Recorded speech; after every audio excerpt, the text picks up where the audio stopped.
Deuteronomy, a key Bible book, part of the Torah, its name second law or repeated law.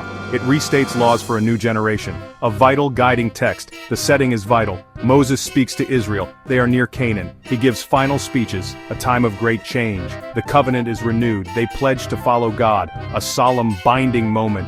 Deuteronomy's core idea, obey God's commands. This brings true life, this brings many blessings. Remember God's mighty acts. Loyalty to God is key. This is for their good. It helps the nation thrive. The book is a blueprint for a just, fair society, for a holy, set-apart people. Israel must be different. Unlike other ancient nations, they must show total devotion to God alone. Their life must reflect this. Chapter 22, Varied Laws. Return lost property, help animals in need. Clothes mark men, women. Roofs need safety walls. No mixing seeds, animals. It guides sexual conduct. Rules for daily living. Chapter 23, More Rules. Some excluded from assembly due to injury or origin, but only for a time. Camp hygiene was vital. Runaway slaves were safe. Temple prostitution banned. No interest on Israelite loans. Chapter 24, Family Laws. Divorce rules are stated. A divorce note was key. New husband stayed home. Exempt from war a year. Essential tools not pledged. Kidnapping, a grave crime. These laws gave protection. Chapter 24, also justice. Pay wages each day. This helped poor workers. Justice for all people. Foreigners, orphans, widows too. The poor could glean. Each person bore own sin, not sin of their family. These laws had purpose. Build a righteous society. Ensure fairness for all, not just random commands. They showed God's nature. They aimed to help weak. They urged an attitude of care, beyond simple legal duty. Social justice was key. Pay workers their due. Leave food for the poor. Do not oppress vulnerable. This meant foreigners, orphans, and also the widows. Community had a clear duty, to care for its needy souls. Dignity was protected. Laws fought false claims. Divorce rules gave order. Though men led divorce, new husbands had peace, essential items not seized, not for loan security. Human life was precious, moral purity mattered much, so did community holiness. Sex laws aimed for this. Camp hygiene rules too. Exclusions from meetings served this. Israel had to be special, for God and their strength, this was their sacred calling.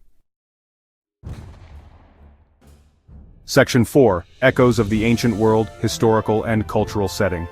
These laws are old, originating from the ancient Near East. Similar laws have been found elsewhere, Hammurabi's Code for instance. However, Deuteronomy's laws differ as they are linked to Yahweh God. During this time Israel was undergoing significant changes, transitioning from desert ways to farming communities. Society was predominantly patriarchal, with men holding most of the legal power. This is evident in the laws, where women's rights were framed within a male-dominated system. Divorce, for example, was a man's choice, and purity laws primarily focused on women, which was common at that time. The economy was largely based on farming, and thus, laws dealt with issues like loans and debt.